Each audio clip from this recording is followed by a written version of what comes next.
तो आज हम लोग स्टार्ट करेंगे पहले क्वांटाइजेशन ऑफ चार्ज से। तो हम बोले थे एनसीईआरटी में पढ़िएगा, है ना। तो एनसीईआरटी में लिखा हुआ कि क्वांटाइजेशन मतलब किसी भी बॉडी पे जो चार्ज डेवलप होगा वो कुछ इस फॉर्मेट का होगा, बस इतना ही लिखा हुआ है ना। जहाँ पे ई क्या है, ई है चार्ज ऑन वन इलेक्ट्रॉन का जो मैग्नीट्यूड है उसी को ई नाम दिया गया। तो बोला गया कि किसी भी बॉडी पे जो चार्ज आएगा Q वो हमेशा किस फॉर्मेट का होगा, plus minus any where n is some integer, यानी कोई भी चार्ज जो होगा वो कुछ ऐसा होगा, plus minus 1e, plus minus 2e, plus minus 3, बस इसी फॉर्मेट का होगा। अब आप बोलोगे सर ऐसा क्यों, what is the reason behind this. तो ध्यान से सुनो, कल हम आपको मैकेनिज्म ऑफ चार्जिंग बताए थे, है ना। चार्ज अगर किसी बॉडी पे पॉजिटिव चार्ज आया मतलब बेसिकली हम क्या किए होंगे, उससे कुछ इलेक्ट्रॉन निकाल लिए होंगे। और अगर किसी बॉडी पे निगेटिव चार्ज रहा होगा तो उसका एक ही मतलब रहा होगा कि उस पर कुछ इलेक्ट्रॉन डाल दिए होंगे।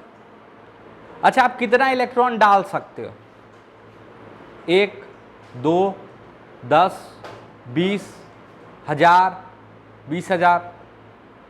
क्या आप 2.5 इलेक्ट्रॉन डाल सकते हो? क्या आप 2.25 इलेक्ट्रॉन डाल सकते हो? हाँ, कोई क्वार्क वार्क पढ़ लिया होगा तो अलग बात है, बट क्वार्क भी इंडिपेंडेंटली एग्जिस्ट करता हुआ अभी तक पाया नहीं गया।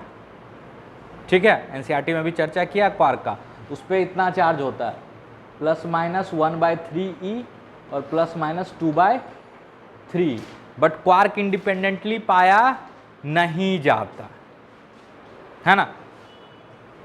वो इलेक्ट्रॉन या प्रोटॉन बन जाता, ठीक है। तो इंडिपेंडेंटली इनका एग्जिस्टेंस नहीं है। तो जो चार्ज का ट्रांसफर होगा वो बेसिकली किसके ट्रांसफर के कारण होगा, इलेक्ट्रॉन के ट्रांसफर के कारण। और इलेक्ट्रॉन का जो ट्रांसफर होगा वो तो या तो 1 होगा, या तो 2 होगा, या तो 3 होगा। यानी किसी बॉडी पे मिनिमम चार्ज इतना डेवलप हो सकता है 1.6 × 10⁻⁻19। बोले इससे थोड़ा और ज़्यादा चार्ज डेवलप करो तो अब जो अगला चार्ज है वो सीधा ये होगा 3.2 × 10⁻⁻19। इन दोनों के बीच का कोई चार्ज अवेलेबल नहीं हो सकता। यही है क्वांटाइजेशन ऑफ चार्ज। अभी भी समझ में आ रहा कि नहीं आ रहा? आ रहा ना। लेकिन मैक्रोस्कोपिक लेवल पे, ये तो मैक्रोस्कोपिक लेवल की बात कर रहे हैं, है ना। मैक्रोस्कोपिक लेवल पे जो इलेक्ट्रॉन का ट्रांसफर होता है वो बहुत ह्यूज अमाउंट में होता है ना। जैसे 1 मोल इलेक्ट्रॉन की ही बात कर लें तो 1 मोल इलेक्ट्रॉन में कितना इलेक्ट्रॉन होगा, हैं 6.22 × 10⁻23 इस ऑर्डर का होता है। तो सोचो इतना छोटा 1 मोल इलेक्ट्रॉन भी ट्रांसफर करोगे तो बहुत सारा चार्ज ट्रांसफर होगा। तो आपके लिए इस चीज को, ये जो डिस्क्रीट चार्ज का जो ट्रांसफर हो रहा है, इसको विजुअलाइज कर पाना काफी मुश्किल है। मतलब आपके लिए ये चार्ज भी एग्जिस्ट करेगा, कूलम 3.21 कूलम भी एग्जिस्ट करेगा, 3.22 कूलम भी एग्जिस्ट करेगा। क्यों? क्योंकि इसमें करोड़ों की संख्या में इलेक्ट्रॉन होंगे, अरबों की संख्या में, है ना। तो यहां पे आप इस चीज को विजुअलाइज नहीं कर पाओगे। देखो माइक्रोस्कोपिक लेवल पे तो पानी भी अलग अलग पार्टिकल से बना हुआ है ना, है कि नहीं है। लेकिन क्या मैक्रोस्कोपिक लेवल पे आपको अलग अलग दिखता नहीं दिखता, है ना। तो अगर आपसे बात करें कि देखो, स्पेशली पूछे कि देखो इनमें से कौन सा चार्ज पॉसिबल है, जैसे लिख दे 4.8 × 10⁻⁻19, दूसरा लिख दे 1.6 × 10⁻⁻21, तीसरा लिख दे 3.2 × 16, चौथा लिख दे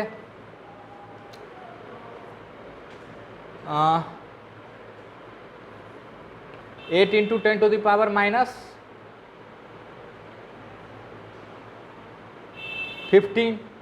और आपसे पूछ ले स्पेशली कि इनमें से कौन सा चार्ज एग्जिस्ट नहीं करता है, तो आपको तुरंत ये सोचना पड़ेगा। लेकिन ऐसे अगर बात हो तो हर समय आपको चेक नहीं करना पड़ेगा कि क्या पूरा पूरा इलेक्ट्रॉन का चार्ज है कि नहीं है। मैक्रोस्कोपिक लेवल पे जब भी हम डील कर रहे होंगे तो इतना चेक करने की जरूरत नहीं है कि कहीं ये क्वांटाइजेशन से गड़बड़ तो नहीं हो रहा। लेकिन हाँ, स्पेशली पूछ ले कि इनमें से कौन सा चार्ज एग्जिस्ट नहीं करेगा, तब आपको तुरंत क्या सोचना पड़ेगा, क्वांटाइजेशन, है ना। जैसे ये देखो, ये अगर आप ध्यान से देखो तो बेसिकली ये 4 इलेक्ट्रॉन है ना, लेकिन इसको देखो तो ये basically 10 to the power -2 electron है। क्या? हाँ, 3 इलेक्ट्रॉन का चार्ज। और ये देखो तो ये basically 10 to the power -2 electron का चार्ज है। ये पॉसिबल नहीं है। ये ध्यान से देखो तो ये 2 और 10⁻³ हाँ, माने 2000 इलेक्ट्रॉन का चार्ज है, चलेगा ये भी चलेगा। ये देखो 1.6 इंटू 5, ये 5 गुने 10 पे पावर 4 इलेक्ट्रॉन का चार्ज है, तो ये भी चलेगा, ये भी चलेगा। इसको और आसानी से समझ सकते हो करेंसी के फॉर्म में, पैसे के फॉर्म में। कैसे? तो मान लो ये फोन पे, पेटीएम, ये सब नहीं होता, थोड़ा सा हम लोग पुराने ज़माने में जी रहे हैं, मान लो इंटरनेट नहीं है, जो भी ट्रांसफ़र है वो कैश में होगा। और अभी सबसे छोटा रुपया क्या अवेलेबल है? 1 रुपया। उससे छोटा तो चलता नहीं है, कहीं कहीं 1 रुपया भी नहीं चलता। बट मान के चलो इंडियन करेंसी का सबसे छोटा रुपया क्या है? तो हम आपसे अगर मांगे कि चलो हमको 1 रुपया दो, तो दे दोगे। बोले 2 रुपया दो तो दे दोगे। बोले 3 रुपया दो तो दे दोगे। लेकिन हम आपसे बोले कि 3.66 रुपया दो, तो दे पाओगे क्या? नहीं दे पाओगे। तो इंडियन करेंसी भी क्या है? क्वांटाइज्ड है ना, है ना। और वहाँ सबसे छोटा क्वांटा जो है वो क्या है? 1 रुपया। वो जो सबसे छोटा पैकेट अवेलेबल है ट्रांसफ़र का वो कितना है? 1 रुपया। उसी तरह चार्ज में जो सबसे छोटा पैकेट अवेलेबल है ट्रांसफ़र के लिए वो क्या है? 1.6 इंटू 10 टू द पावर 19। तो जो भी चार्ज होगा वो इसी के इंटीग्रल मल्टीपल के फॉर्म में होगा, है ना। जो भी चार्ज होगा वो इसी के इंटीग्रल मल्टीपल के फॉर्म में होगा। यहां तक की चीजें समझ में आई तो सब कुछ लिखो अपने लैंग्वेज में जल्दी से। अब हम लोग बात करेंगे कूलम्ब्स लॉ की। किसकी बात करेंगे? Coulomb's law. ध्यान से मेरी बात सुनिएगा, थोड़ा सा हम डीप में जाके बता रहे हैं तो ज़्यादा परेशान होने की ज़रूरत अभी नहीं, लेकिन लिखिएगा, कोई दिक्कत? कूलम्ब्स लॉ बहुत आसान लॉ लगता है देखने में, यूज़ करने में, है ना। और पूरा का पूरा इलेक्ट्रोमैग्नेटिज्म, मतलब इलेक्ट्रिसिटी और मैग्नेटिज्म दोनों अलग अलग नहीं है, दोनों चार्ज का ही इफेक्ट है, ठीक है। तो पूरा का पूरा इलेक्ट्रोमैग्नेटिज्म मैक्सवेल के 4 इक्वेशन के रूप में ढाला गया, ठीक है, जेम्स क्लार्क मैक्सवेल। और उसका जो एक्सपेरिमेंटल आइडिया सारा था वो था माइकल फैराडे का, ठीक है। माइकल फैराडे को मैथमेटिक्स आती नहीं थी, बिल्कुल नहीं, बेचारा जूता सिलते थे, ठीक है। और वहीं पे बाद में वो बुक बाइंड करने लगे और जो बुक आता था उसको पढ़ते थे, ठीक है। उनको मैथ्स बिल्कुल नहीं आती है, क्योंकि मैथ्स सीखने की एक उम्र होती है, मैथ्स किसी भी एज में सीखा नहीं जा सकता। बट उनको थॉट आता था, ख्याल आता था। एकमात्र साइंटिस्ट जिसको ख्याल आता था और सही ख्याल आता था, है ना, जिसके पास कोई मैथमेटिकल बैकग्राउंड नहीं था, बट शायद उनको भगवान का कोई गिफ्ट था कि उनको ख्याल आता था और वो ख्याल सही आता था, ठीक है। वो उनको जो ख्याल आता था उस पर वो एक्सपेरिमेंट करते थे और उसको अपने नोटबुक में लिखते जाते थे, ठीक है। उनकी नोटबुक लगभग 746 पेज की नोटबुक है इलेक्ट्रोडायनेमिक्स की, ठीक है, जिसमें पूरा का पूरा इलेक्ट्रोमैग्नेटिज्म उन्होंने लिखा। बट कहीं पे कोई मैथमेटिकल इक्वेशन नहीं है, रीजन बीइंग कि उनको मैथ्स आती ही नहीं थी, ठीक है। उस 746 पेज के सारे कंटेंट को एक genius mathematician physicist James Clerk Maxwell ने 4 इक्वेशन में ढाल दिया। कितने इक्वेशन में? 4। और बाद में एक और इक्वेशन हम लोग पढ़ेंगे, है ना। अभी हम वो 4 इक्वेशन लिख के आपको डराना नहीं चाह रहे, ठीक है। बस उस 4 इक्वेशन में पूरा का पूरा इलेक्ट्रोमैग्नेटिज्म आ गया, बस 4 इक्वेशन, है ना। और उस चारों इक्वेशन में कहीं भी कूलम्स लॉ का कोई चर्चा नहीं है, ठीक है। हम लोग, आप लोग पढ़ने के लिए, सीखने के लिए कूलम्स लॉ पढ़ते हैं, बट बिना कूलम्स लॉ के भी पूरा का पूरा इलेक्ट्रोमैग्नेटिज्म पढ़ा जा सकता है, यूज किया जा सकता, ठीक है। क्यों? क्योंकि कूलम्स लॉ के साथ बहुत सारा रेस्ट्रिक्शन है जो आप धीरे धीरे सीखते जाओगे, है ना। लेकिन बस इतना समझो कि पूरा का पूरा इलेक्ट्रोमैग्नेटिज्म जिस 4 इक्वेशन में ढाला गया, उसमें कहीं भी कूलम्स लॉ को कोई जगह नहीं दिया गया। अच्छा, अब मैक्सवेल ऐसा नहीं थे कि वो बोल दिए कि ये सारा इक्वेशन मेरा है। मैक्सवेल उस नोटबुक को जब मैथमेटिकली, बहुत जीनियस मैथमेटिशियन भी थे वो, तो उन्होंने मैथमेटिकल फॉर्मेट में डाला और एक पोस्ट कार्ड पे वो चारों इक्वेशन लिख के किसको भेज दिया? माइकल फैराडे को, और बोला कि आपने जो सारा काम किया है ना, मैंने बस उसको मैथमेटिकली समराइज किया है, ठीक है। इन सारे इक्वेशन में आपका वो सारा एक्सपेरिमेंट एक साथ है। उस इक्वेशन को देख के माइकल फैराडे रोने लगे। मैक्सवेल उनसे उनका जो क्रेडिट है नहीं छीने, ये नहीं बोले कि ये मेरा काम है ना, वो बोले कि काम आप ही का, हम बस उसको मैथमेटिकल फॉर्मेट में डाल रहे हैं। उस इक्वेशन को, चारों इक्वेशन को देख के फैराडे रोने लगे और वो बोले कि अगर सच में ये वो पूरे 746 पेज का समरी है, तो ये वो दुनिया की सबसे सुंदर चीज है जो मैंने आज तक देखी। ये दुनिया की वो सबसे सुंदर चीज है जो मैंने आज तक अपनी जिंदगी में देखी। और आज भी पूरा का पूरा इलेक्ट्रोमैग्नेटिज्म कहीं ना कहीं उसी 4 इक्वेशन पे बेस्ड है। चाहे आपका मोबाइल हो, चाहे छोटे छोटे इलेक्ट्रॉनिक इंस्ट्रूमेंट्स हो, सब जगह इलेक्ट्रोमैग्नेटिज्म का वो इक्वेशन, वो मैग्नेटिक फील्ड और वो इलेक्ट्रिक फील्ड यूज होता ही होता है। समझ में आया? और समझ में आएगा। ये कहानी है, एक तरह कहानी, मतलब वो झूठी फूटी कहानी नहीं, असली वाली का, ठीक। तो उसमें कूलम्स लॉ को कोई इंपॉर्टेंस नहीं दिया गया। पता नहीं उनको कोई रोता हुआ देखा नहीं, लेकिन हाँ, खुशी से कोई रो सकता है यार। तो आप बहुत खुश होते हो तब भी रो जाते हो, है ना। समथिंग अनएक्सपेक्टेड जब आपके सामने आता तो भी आप रोते हो, तो वो उनके लिए समथिंग अनएक्सपेक्टेड था, बिकॉज मैथ्स उनको कुछ नहीं आता था, उनको मैथ्स कुछ नहीं आता था। तो वो 4 इक्वेशन देख के समझ तो नहीं पाए। वो बोले कि हमको नहीं पता, ये पूरे मेरे एक्सपेरिमेंट्स का यही समरी है, लेकिन अगर ये सच में उसी का समरी है ना, तो इससे खूबसूरत चीज़ मैंने आज तक नहीं देखी, ठीक है। तो उस चारों इक्वेशन में कहीं भी कूलम्स लॉ का यूज नहीं आता है, क्योंकि कूलम्स लॉ काफ़ी लिमिटेड जगहों पे लगता है। उसको हम लोग धीरे धीरे सीखेंगे, है ना, बट अपने सिलेबस का हिस्सा तो पढ़ना है ना। बिना कूलम्स लॉ के भी पूरा इलेक्ट्रोमैग्नेटिज्म पढ़ा जा सकता है, हम ये समझा रहे हैं, ठीक है। चलो, कूलम्स लॉ क्या बोलता है, ध्यान से सुनिएगा। For 2 point charges at rest, for 2 point charges at rest,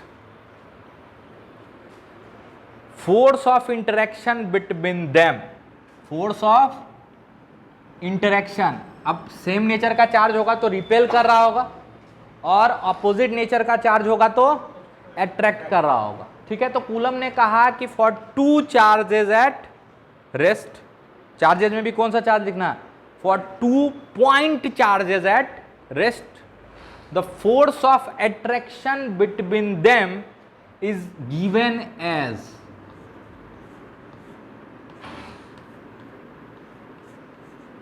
1/4πε0 Q1 Q2 by R square. ठीक है, और यहाँ Q1 Q2 का सिर्फ मैग्नीट्यूड रखना। क्यों? क्योंकि हम अभी फोर्स का सिर्फ मैग्नीट्यूड निकाल रहे हैं। ठीक है, उन्होंने कहा कि अगर दोनों पॉइंट चार्ज रेस्ट पे हैं तो पहला जो फोर्स दूसरे पे लगाएगा उतना ही फोर्स दूसरा पहले पे लगाएगा। वो अट्रैक्शन भी हो सकता है और रिपल्सन भी हो सकता है, और उस फोर्स का मैग्नीट्यूड होगा 1/4πε0 Q1 Q2 by R square, है ना। यहां पे Q1 और Q2 का मैग्नीट्यूड रखना। डायरेक्शन हम अलग से पता करें, डायरेक्शन हम अलग से पता करें। कोई दिक्कत? इस फॉर्मूला को देखते ही थोड़ा थोड़ा चीज आपके समझ में आना चाहिए कि फैराडे ने इसको बहुत जेम्स क्लार्क मैक्सवेल ने इसको बहुत ज़्यादा वैल्यू क्यों नहीं दिया। आप देखे हो जैसे कि न्यूटन का यूनिवर्सल लॉ ऑफ ग्रेविटेशन है तो वो कुछ ऐसे है, G(m1 m2 बाय R स्क्वायर। बट इनके फॉर्मूला में जो कांस्टेंट है, ध्यान से देखो, वो बहुत सारे कांस्टेंट का कॉम्बिनेशन है। अगर ये यूनिवर्सल लॉ होता तो कुछ ऐसा लिखा होता, समथिंग ऐसे, F बराबर C Q1 Q2 by R square, है कि नहीं? बट ऐसा है क्या? नहीं। ये असल में एक इम्पेरिकल लॉ है। इम्पेरिकल मतलब जिसके पीछे कोई थ्योरेटिकल बैकग्राउंड नहीं है कि बैठ के हमने बहुत सारा थ्योरी डेवलप किया फिर उसको एक्सपेरिमेंट से मैच किया, है ना। ये वैसा लॉ नहीं है। ये लॉ है कि एक्सपेरिमेंट के थ्रू आपके सामने आया, है ना। ये रख के देखे तो इतना आया, वो लिखे, फिर इसको हटा के दूसरा रखे, वो देखे, फिर उसको लिखे, फिर उस हिसाब से उन्होंने जोड़ जाड़ के एक फॉर्मूला बना। उसको इम्पेरिकल बोलते हैं। केमिस्ट्री में इम्पेरिकल फॉर्मूला पढ़े हो ना, तो ये एक इम्पेरिकल लॉ है। ठीक है, मतलब इसका कोई थ्योरेटिकल बैकग्राउंड नहीं। ठीक है, 1/4πε0 को कंबाइंडली K भी बोल देते हैं, बट अच्छी किताबें जनरली इसको 1/4πε0 ही लिखती है। ठीक है, क्यों? क्योंकि K आगे हम लोग यूज करेंगे, है ना, डाइलेक्ट्रिक कांस्टेंट के लिए K का यूज होगा। ठीक है, तो इसीलिए ज्यादातर अच्छी किताबें इसको 1/4πε0 ही लिखती है। अच्छा, 4 और पाई को तो आप पहचान रहे हो, थोड़ा सा ε0 पे बात कर लें, है ना। और इसके पीछे की जो हिस्ट्री बता रहे हैं अभी उसमें ज़्यादा घुसने की ज़रूरत नहीं है, वो जेई सिलेबस का हिस्सा नहीं है, बट थोड़ा सा आपको कहानी बता देते हैं। ε0 को बोलते हैं परमिटिविटी ऑफ फ्री स्पेस। ε0 को बोलते हैं परमिटिविटी ऑफ फ्री स्पेस। भाई क्या है ये परमिटिविटी ऑफ फ्री स्पेस? तो जब भी इलेक्ट्रोमैग्नेटिज्म में फ्री स्पेस का बात आए तो उसका एक ही मतलब होता है, चार्ज फ्री स्पेस, मतलब और कोई चार्ज वहां नहीं है। उसी को हम लोग क्या बोलते हैं? Free space. क्या बोलते हैं? Free space. तो एयर फ्री स्पेस नहीं है, एयर फ्री स्पेस नहीं है। बोलो क्यों? क्योंकि एयर न्यूट्रल है, एयर चार्जलेस नहीं है ना। एयर न्यूट्रल है, एयर चार्जलेस नहीं है। तो भाई कौन सा फ्री स्पेस? आखिर कौन सा फ्री स्पेस? तो पहले लोगों के दिमाग में एक ही फ्री स्पेस आया, वैक्यूम, है ना। पुराने जमाने की कहानी बता रहे हैं आपको, वैक्यूम, है ना। परमिटिविटी ऑफ फ्री स्पेस या परमिटिविटी ऑफ वैक्यूम भी लिखा रहता है किसी किसी बुक में। ठीक है, लेकिन एक और कॉन्सेप्ट पैरेलली चल रहा था उस समय, वो ये था कि किसी भी इंटरेक्शन को एक जगह से दूसरे जगह जाने के लिए कुछ तो चाहिए। भाई खाली जगह में Q1 Q2 पे कैसे फोर्स लगा देगा, है ना। तो कुछ तो चाहिए। तो पहले लोग मानते थे कि एक चीज होता है ईथर, केमिस्ट्री वाला ईथर नहीं, एक ईथर है ऐसा चीज मतलब जो सब जगह, ठीक है, वो वैक्यूम में भी है ना। तो बोला गया कि ईथर के कारण ये अपने बगल वाले ईथर पे इफेक्ट करता है, फिर बगल वाले पे, फिर बगल वाले पे, फिर इस पे इफेक्ट जाता है ना। और उस ईथर में जो ये इलेक्ट्रिक फील्ड का प्रोपगेशन होता है, वो ईथर उस प्रोपगेशन को जितना रेसिस्टेंस प्रोवाइड करता है उसी का मेजरमेंट क्या है, एप्सिलॉन नॉट, है ना। इस इलेक्ट्रिक फील्ड को जो ईथर रेसिस्टेंस प्रोवाइड करता है, मतलब उसके फैलने में जो रुकावट पैदा करता है, उसी का मेजरमेंट क्या है, epsilon not, permittivity of free space, ठीक है। बाद में बहुत सारा एक्सपेरिमेंट हुआ और कहीं भी ईथर के प्रेजेंस की कोई जानकारी नहीं मिली। उसी दौरान एक बहुत फेमस साइंटिस्ट आए जिनका नाम था आइजैक न्यूटन। उन्होंने कहा ये ईथर वीथर कुछ नहीं होता, ईथर की ज़रूरत ही नहीं है। असल में जो ये 4 डायमेंशनल स्पेस टाइम फैब्रिक है, आप स्पेस और टाइम को अलग मानते हो, लेकिन आइंस्टीन स्पेस और टाइम को एक ही मानते थे, है ना। उनके अनुसार 3 डायमेंशनल स्पेस और एक टाइम क्या मिलाता है, एक कंप्लीटली 4 डायमेंशनल स्पेस बनाता है। और स्पेस और टाइम अलग अलग नहीं है, वो एक दूसरे में गुत्थम गुत्था है ना। तो ये जो स्पेस टाइम फैब्रिक में जो इलेक्ट्रिक फील्ड प्रोपेगेट करता है, ये स्पेस टाइम फैब्रिक जो रेसिस्टेंस प्रोवाइड करता है उस इलेक्ट्रिक फील्ड को, फिर से सुनना, बस दूसरों को डराने के लिए। हम गलत नहीं सिखा रहे हैं, लेकिन ये सीखने की जरूरत नहीं है, लिख लेना, याद कर लेना, रट लेना सीधा सीधा। और कोई अगर आपको परेशान करे कि क्या पढ़ रहे हो, तो उसको सुना देना, ये अगले बार तो कभी नहीं पूछेगा आपसे कि क्या पढ़ रहे हो, ठीक है। तो उन्होंने बोला कि ये स्पेस टाइम फैब्रिक जो है हर जगह, उस स्पेस टाइम फैब्रिक के थ्रू जो इलेक्ट्रिक फील्ड जाता है ना, उस इलेक्ट्रिक फील्ड, वो जो स्पेस टाइम फैब्रिक का इनर्शिया है, इनर्शिया मतलब एक तरह से रुकावट, टुवर्ड्स दैट इलेक्ट्रिक फील्ड, वही क्या कहलाता है, परमिटिविटी ऑफ फ्री स्पेस, है ना। और अपने यूनिवर्स में इसका वैल्यू है 8.85 इंटू 10⁻⁻12। और आजकल आप लोग थोड़ा बहुत पढ़ते होगे इधर उधर या साइंटिफिक फिक्शन मूवी देखते होगे, तो कॉन्सेप्ट चल रहा मल्टीवर्स का, है ना, कि एक से ज़्यादा यूनिवर्स है, पैरेलल यूनिवर्स का कॉन्सेप्ट सुने हो, कि जैसा एक यूनिवर्स यहाँ है, एक वैसा यूनिवर्स कहीं और होगा। डॉक्टर स्ट्रेंज में देखे होगे, है ना, एक और यूनिवर्स वैसा ही है जिसमें आप ही के जैसा कोई आदमी हो सकता है, लेकिन हो सकता है कि आप यहाँ पे शरीफ हो, वो गुंडा हो, है ना। इसको बोलते हैं पैरेलल यूनिवर्स का कॉन्सेप्ट।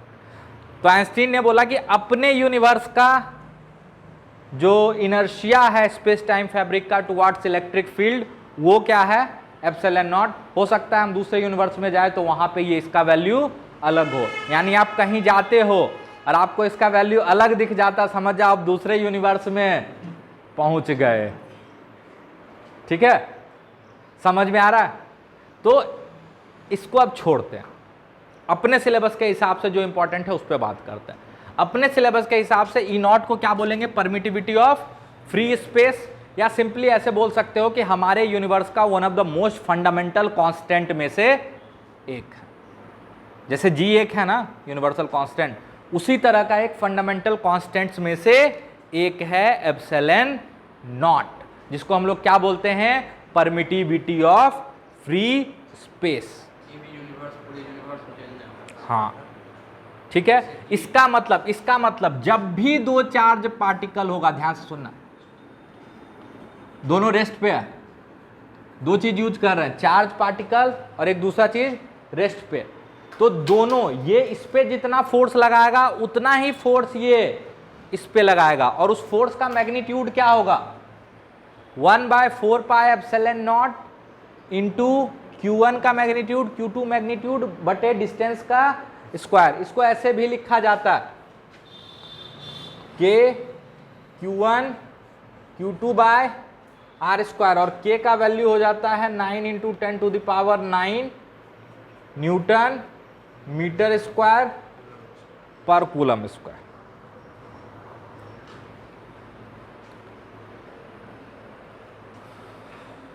ठीक है, अब फोर्स का वैल्यू तो निकाल लिए, बट ये फोर्स लगता कैसे है? तो कूलम ने बोला कि ये फोर्स लगता है, this force acts along the line joining the charges. मतलब मान लो दोनों पॉजिटिव चार्ज है, तो Q1 इस पे फोर्स इधर लगा रहा होगा, फोर्स ऑन 2/1, और ये इस पे फोर्स इधर लगा रहा होगा, फोर्स ऑन 1/2, फोर्स ऑन 1/2। कोई दिक्कत? फोर्स ऑन 1/2, और दोनों का मैग्नीट्यूड क्या होगा?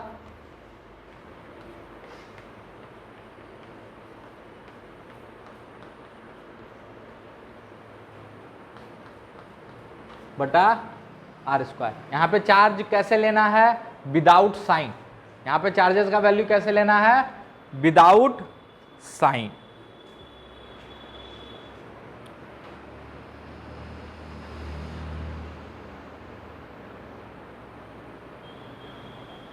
अच्छा, एक चीज आपको बोले थे, याद है कि चार्ज का अपना कोई डायरेक्शन नहीं होता, बोले थे ना? वो यहां से भी प्रूफ किया जा सकता है। देखो,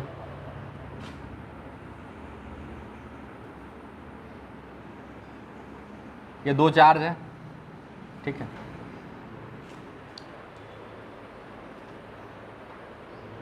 मान लो ये इस पे फोर्स लगाया कुछ ऐसे,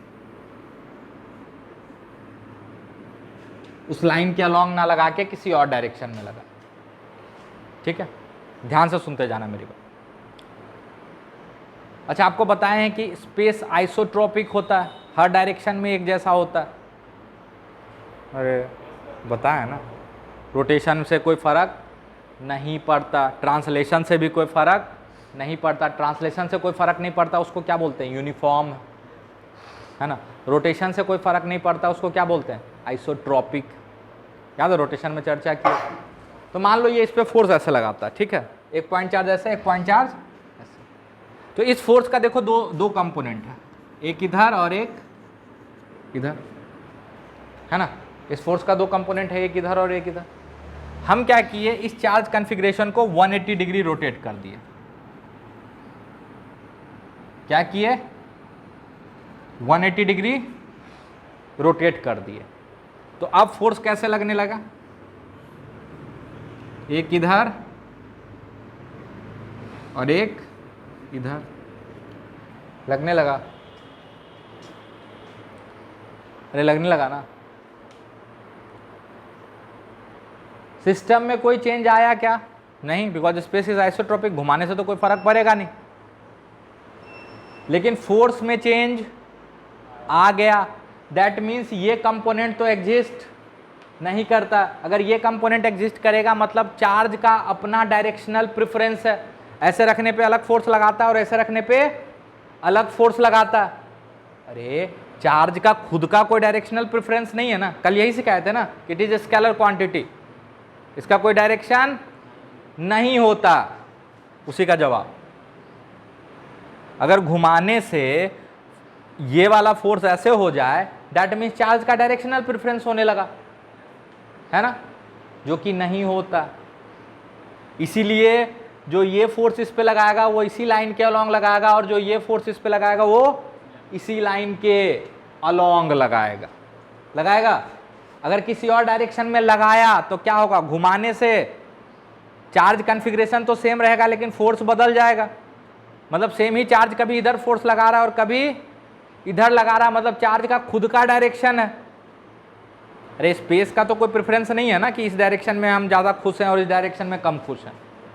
और अगर ऐसा होने लगा मतलब चार्ज का डायरेक्शनल प्रेफरेंस है ना। उसी चीज़ को एनसीईआरटी में क्या लिखा है कि चार्ज का अपना कोई डायरेक्शन नहीं होता। अब ये चीज़ समझ में आया थोड़ा बहुत?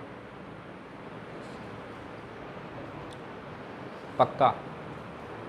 चलो, तो ये सब चीज़ को लिखो। क्या क्या लिखोगे? पहले दो चार्ज पार्टिकल या 2 पॉइंट चार्ज जो रेस्ट पे होंगे वो दोनों एक दूसरे पे बराबर फोर्स लगाएंगे और उस फोर्स का वैल्यू होगा k Q1 Q2 by r square. कितना वैल्यू होगा? K Q1 Q2 by r square. और ये फोर्स का डायरेक्शन क्या होगा?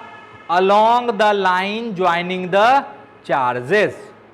अच्छा बोलोगे सर अगर ये दोनों अपोजिट नेचर का होगा तो फोर्स अट्रैक्टिव होगा, और दोनों सेम नेचर का होगा तो फोर्स रिपल्सिव होगा। अरे होगा कि नहीं होगा? तो यहां तक जल्दी से नोट करो। फिर देखो इस तरह के सवाल पे हम ज़्यादा टाइम नहीं बिताएंगे क्योंकि ये एक तरह से मैकेनिक्स का ही सवाल हो गया है ना। अरे वहाँ पे फ्रिक्शन लगाते थे, स्प्रिंग फोर्स लगाते थे, टेंशन लगाते थे, नॉर्मल लगाते थे, एक और फोर्स लगा दो के Q1 Q2 by r square. तो इस तरह के सवाल पर ज़्यादा टाइम नहीं बिताएंगे, एक दो छोटा छोटा सवाल आपको करवा देंगे और HC वर्मा से होमवर्क दे देंगे। आप गलत करोगे हम उसको सही करते करते बताते रहेंगे, वो अलग पार्ट हो जाएगा।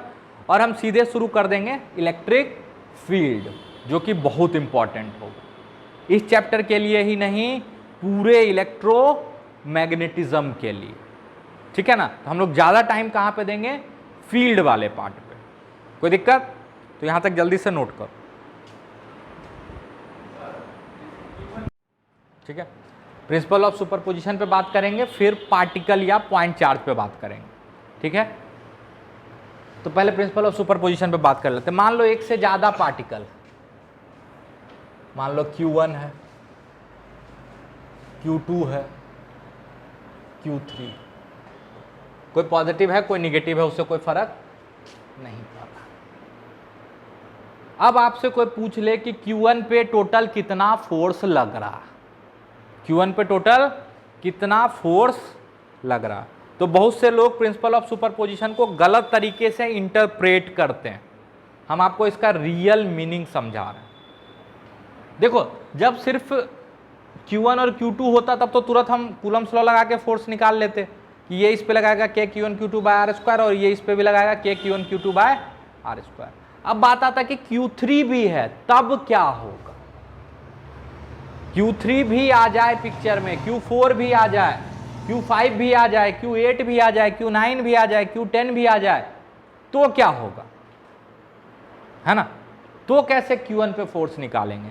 तो ध्यान से सुनो, प्रिंसिपल ऑफ सुपरपोजिशन बोलता है कि Q2 का फोर्स जो Q1 पे है, Q2 का फोर्स जो Q1 पे है, वो Q3 के होने या ना होने से कोई फर्क नहीं पड़ता। मतलब Q3 नहीं होता तो ये इस पे कितना फोर्स लगाता, के Q1 Q2 by r square. Q3 है तब भी इस पे ये इतना ही फोर्स लगाएगा।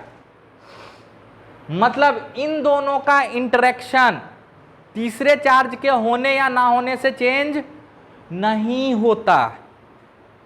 ऐसा हो सकता है ना कि मान लो तीसरा चार्ज ले आते तो इन दोनों का इंटरेक्शन भी बदल जाता, इन दोनों का इंटरेक्शन भी बदल जाता, इनका भी इंटरेक्शन बदल जाता, तो फिर अलग लॉ सीखना होता। लेकिन एक्सपेरिमेंटली ये देखा गया कि Q2 जो Q1 पे फोर्स लगा रहा था, Q3 के आने पे भी उतना ही फोर्स लगाता। भले ही अब ये Q3 पे भी फोर्स लगा रहा होगा और Q3 इस पे भी लगा रहा होगा, वो आगे की बात है, और Q3 इस पे भी लगा रहा होगा, लेकिन Q2 और Q1 का जो इंटरेक्शन था उसमें कोई फर्क नहीं पड़ेगा, उसमें कोई फर्क नहीं पड़ेगा। What does that mean? इसका क्या फायदा है? इसका फायदा ये होगा कि अगर पूछा Q1 पे नेट फोर्स बताओ, तो आप पहले बताओगे कि Q1 पे Q2 कितना फोर्स लगा रहा। मान लो Q2 कुछ ऐसे फोर्स लगाया है ना, कैलकुलेट कर लेंगे, ये हो गया फोर्स ऑन 1/2, और Q ये मान लो ये सेम नेचर का, तो ये रिपेल मान लो कर रहा, तो इसका फोर्स इस पे निकाल लेते हैं। तो हम बोलते हैं कि फोर्स ये कुछ ऐसे लगा रहा है, फोर्स ऑन 1/3 है ना। तो नेट फोर्स कैसे निकालोगे? तो भाई फोर्स वेक्टर क्वांटिटी है, ये कितना फोर्स लगाया पता चल गया, ये कितना लगाया पता चल गया, तो नेट क्या होगा? इन दोनों फोर्सेस का वेक्टर सम, काम खत्म। तो लोग सोचते हैं कि वेक्टर सम करने को प्रिंसिपल ऑफ सुपरपोजिशन बोलते हैं, नहीं, Q1 और Q2 का इंटरेक्शन किसी और चार्ज के होने या ना होने से नहीं बदलता है, इस चीज को प्रिंसिपल ऑफ सुपरपोजिशन बोलते हैं, है ना। और इसका फायदा क्या होता है, किसी एक चार्ज पे अगर नेट फोर्स निकालना है तो सबका अलग अलग फोर्स निकाल लो और उनको वेक्टोरियली जोड़ दो, और उनको वेक्टोरियली जोड़ दो, काम खत्म।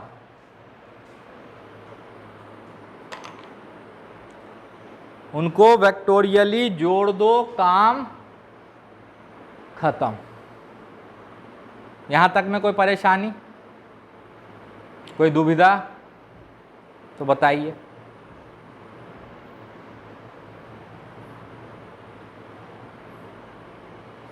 अच्छा, अब बात आता है पॉइंट चार्ज या पार्टिकल।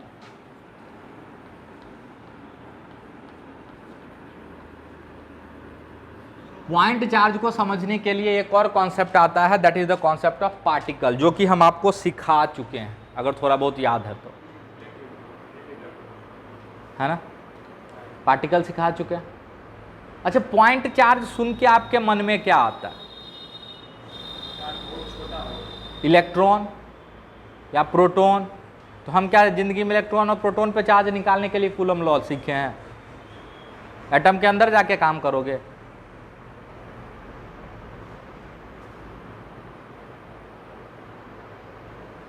कूलम्स लॉ सिर्फ पॉइंट चार्ज पे वैलिड है, ये याद रखना। डायरेक्टली कूलम्स लॉ सिर्फ पॉइंट चार्ज पे वैलिड है।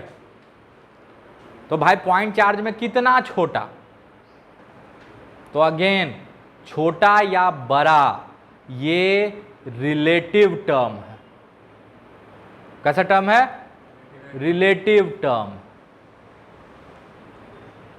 समझ में आया? ये कैसा टर्म है? Relative term. मतलब, इसका मतलब समझाते हैं कि मान लो एक चार्ज पार्टिकल है जो कि 5 मिलीमीटर का, और एक दूसरा चार्ज पार्टिकल है जो कि 6 मिलीमीटर का, ठीक है। और इन दोनों के बीच का जो सेपरेशन है वो मान लो 10 मीटर, है ना। तो क्या यहां पे हम कूलम्स लॉ लगा सकते हैं? मान लो इस पे 8 कूलम चार्ज है, इस पे 10 कूलम चार्ज है, तो क्या हम यहां पे कूलम्स लॉ लगा सकते हैं? बिल्कुल लगा सकते हैं, बिल्कुल लगा सकते हैं। लेकिन इसके लिए ये देखना होगा कि आपका जो अब तो ऑब्जेक्टिव एग्जाम है, आपका आंसर कैसा है। अगर आंसर बिल्कुल डेसिमल के बाद 2-2 डिजिट तक दिया हुआ है, 4.33, 4.32, 4.89, 4.62, फिर आपको पॉइंट चार्ज नहीं ले सकते। फिर इसके डायमेंशन का भी ध्यान रखना होगा, मतलब कि एकदम एक्यूरेसी में जा रहा।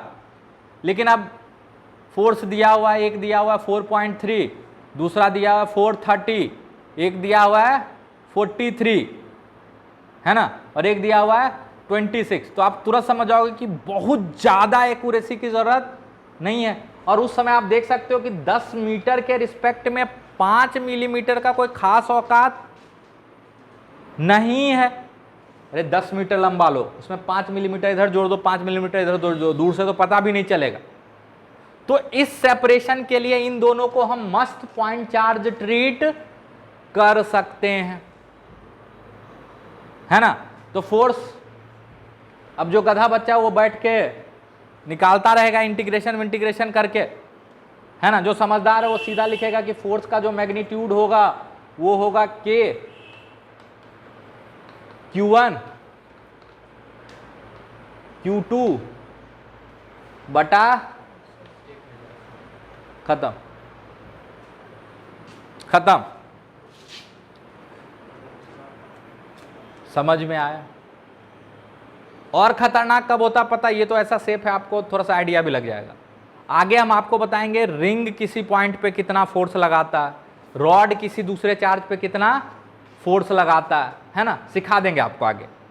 और जो टेस्ट लेंगे उसमें हम क्या करेंगे, एक रिंग ले लेंगे, ठीक है, जो कि मान लो 3 सेंटीमीटर रेडियस का, और एक रॉड कुछ ऐसे ले लेंगे जो कि मान लो 5 सेंटीमीटर का, और बोलेंगे कि इनके बीच का सेपरेशन 20 मीटर है ना, 20 मीटर है। इस पे चार्ज 8 कूलम है, इस पे चार्ज 6 कूलम है ना। बताओ इन दोनों के बीच का कूलम फोर्स कितना है, या इलेक्ट्रोस्टैटिक फोर्स कितना। अब एक जो ज़्यादा होशियार है, अच्छा रिंग है, रिंग का फॉर्मूला लगाएगा, रॉड का फॉर्मूला लगाएगा, सॉल्व करेगा, अप्रोक्सीमेशन लगाएगा, है ना, फिर कुछ आंसर लाएगा। और जो होशियार बच्चा बोलेगा 20 मीटर के रिस्पेक्ट में, और आंसर भी देखेगा कि दूर दूर दूर दूर है, वो तुरंत समझ जाएगा कि ये दोनों पॉइंट चार्ज की तरह ट्रीट किया जा सकता है, किया जा सकता है। क्यों? क्योंकि 20 मीटर के रिस्पेक्ट में 3 और 5 नेग्लिजिबल है। समझ में आया? समझ में आया? तो मस्त कूलम्स लॉ लगा के आंसर निकाल ले। ठीक है, तो यहां तक की बातों को जल्दी से नोट डाउन करो।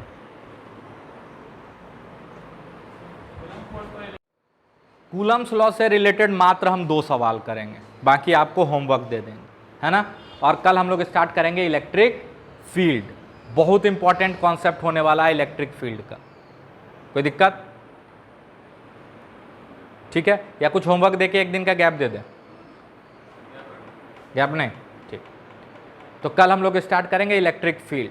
तो इलेक्ट्रिक फील्ड में आपको एनसीईआरटी में पढ़ के आना है 1.8.2 1.8.2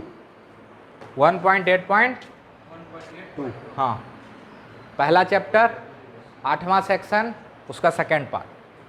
ठीक है, या ऐसा कीजिएगा पूरा 1.8 सेक्शन पढ़ लीजिएगा पूरा अच्छे से, फिर उस पर बात करेंगे। ठीक है ना।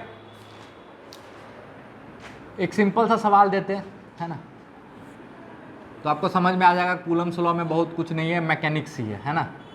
ये मान लो क्यू चार्ज है, ये क्यू चार्ज है, और यहाँ भी क्यू चार्ज है, ये दूरी ए है, ए है, ए है। ठीक है, तो सारा एंगल कितना होगा 60 डिग्री। तो आपको बताना है इस क्यू पे नेट फोर्स कितना लग रहा है, इस क्यू पे नेट फोर्स कितना लग रहा है। जल्दी से ट्राई करो, बहुत बेसिक सा सवाल है।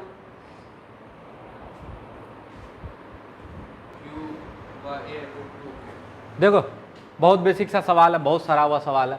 दोनों सेम नेचर का चार्ज है, तो ये इस पे इधर फोर्स लगाएगा।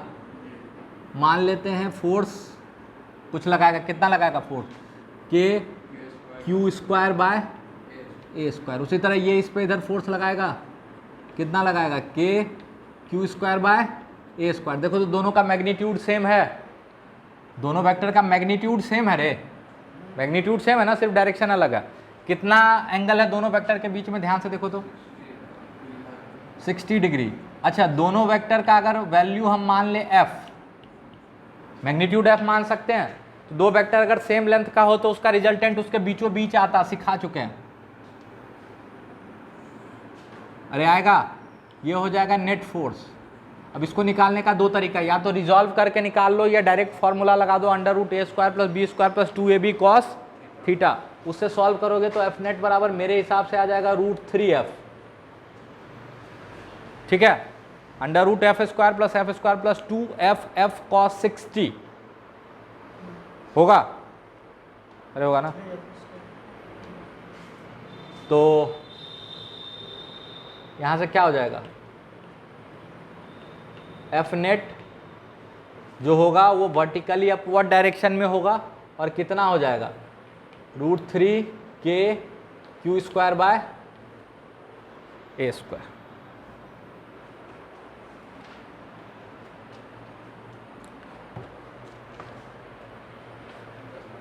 यहां तक में कोई परेशानी? अरे यहां तक में कोई परेशानी? चलो जल्दी से अगला सवाल बना लो। ये ध्यान में रखना कि कूलम्स लॉ सिर्फ पॉइंट चार्ज के लिए वैलिड है। एक रॉड है जिसका लेंथ L है और इस पे टोटल चार्ज Q है। इस एंड से D दूरी पे एक चार्ज रखा हुआ है स्मॉल q, ठीक है। तो ये रॉड इस Q पे कितना फोर्स लगा रहा होगा, कितना इलेक्ट्रोस्टैटिक फोर्स लगा रहा होगा। होमवर्क लिख लो साथ में।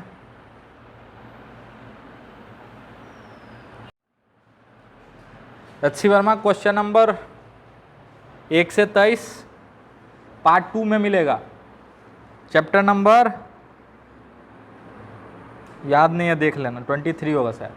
ठीक है, पार्ट 2 में मिलेगा। ये 27 तक हो गया सर, सब एकदम सब हो जाएगा, सब धमाधम। थ्योरी हो गया।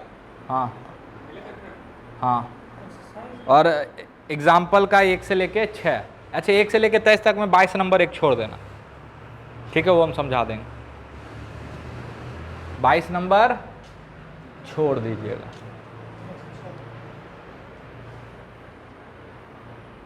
ये ट्राई कीजिए जल्दी से।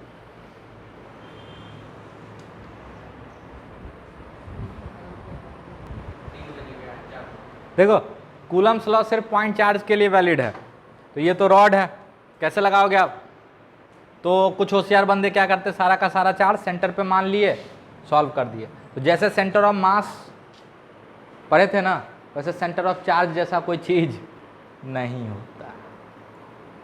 ठीक है, आप लोग किए होंगे शायद, या दिमाग में आ रहा था तो अलग बात है। तो अब एक ही तरीका बचता है एलिमेंट लेने का। क्या करेंगे? एलिमेंट लेने का। ठीक है, तो ऐसा करते हैं कि यहां से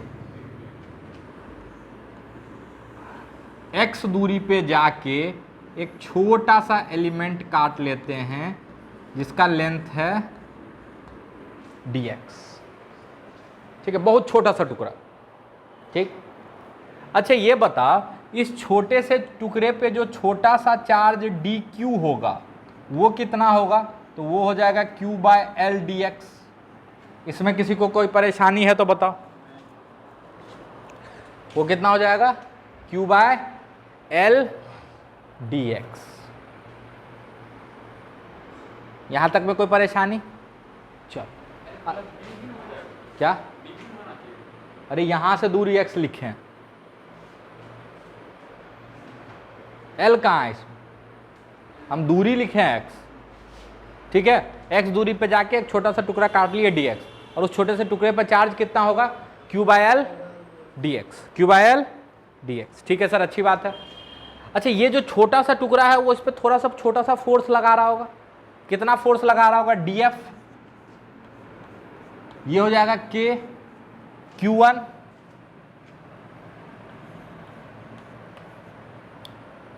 q2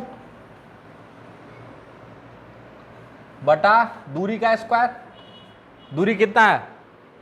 दोनों पॉइंट चार्ज के बीच का दूरी कितना है? x, तो x स्क्वायर। अच्छा ये इस पे फोर्स किधर लगा रहा होगा? इधर लगा रहा होगा ना, इसी, अरे ये सेम नेचर का है तो पुश कर रहा होगा। ऐसा ही कोई भी एलिमेंट लोगे तो वो फोर्स किधर लगाएगा? उधर ही। मतलब सारा का सारा फोर्स किधर लग रहा है? एक ही डायरेक्शन में। और जब सारा का सारा वेक्टर एक ही डायरेक्शन में है तो क्या उसको नंबर की तरह जोड़ सकते हैं सीधा सीधा? हमेशा नहीं जोड़ सकते नंबर की तरह, लेकिन सब एक ही डायरेक्शन में हो तो जोड़ सकते हैं, जोड़ सकते हैं, मतलब इंटीग्रेट कर सकते। x का वैल्यू कहां से कहां लोगे तो पूरा रॉड कवर होगा? तो ये d से शुरू होगा और l प्लस डी पे खत्म हो जाएगा। d से शुरू होगा और l प्लस डी पे खत्म हो जाएगा। तो जो फोर्स आएगा वो किस डायरेक्शन में आएगा? इस डायरेक्शन में आएगा ना। उसका मैग्नीट्यूड सीधा लिख देते हैं, ये हो जाएगा k q/l, और 1/x स्क्वायर का इंटीग्रेशन हो जाएगा -1/x। ये सब सिखा चुके हैं आप लोग को, अब उस पर हम ज़्यादा टाइम नहीं दे रहे हैं। -1/x, तो ऐसा करते हैं लिमिट बदल देते हैं, तो बचेगा 1/x और लिमिट हो जाएगा l प्लस डी से d। पुट कर लेना जो भी आंसर आ जाए। ठीक है, पुट कर लेना, आंसर आ जाएगा। इसमें काम बहुत आसान है, पता है क्यों? क्योंकि सारा फोर्स एक ही डायरेक्शन में था, सारा फोर्स एक ही डायरेक्शन में था। लेकिन अब होमवर्क हम थोड़ा सा टफ देंगे, ये ट्राई करके आइएगा। कल का कहानी यहाँ से भी स्टार्ट होगा। एल लेंथ का रॉड है, क्यू चार्ज है, इसके परपेंडिकुलर बाइसेक्टर पे, कहाँ पे? परपेंडिकुलर बाइसेक्टर पे क्यू चार्ज है। ठीक है, बीचों बीच वाला जो लाइन है उसे कितना दूरी पे है? डी दूरी पे एक क्यू चार्ज है, उस पर नेट फोर्स बताना है। क्या बताना है? Net force. ये जरूर सबके कॉपी में बना हुआ होना चाहिए, ठीक है? तो जल्दी से नोट करो।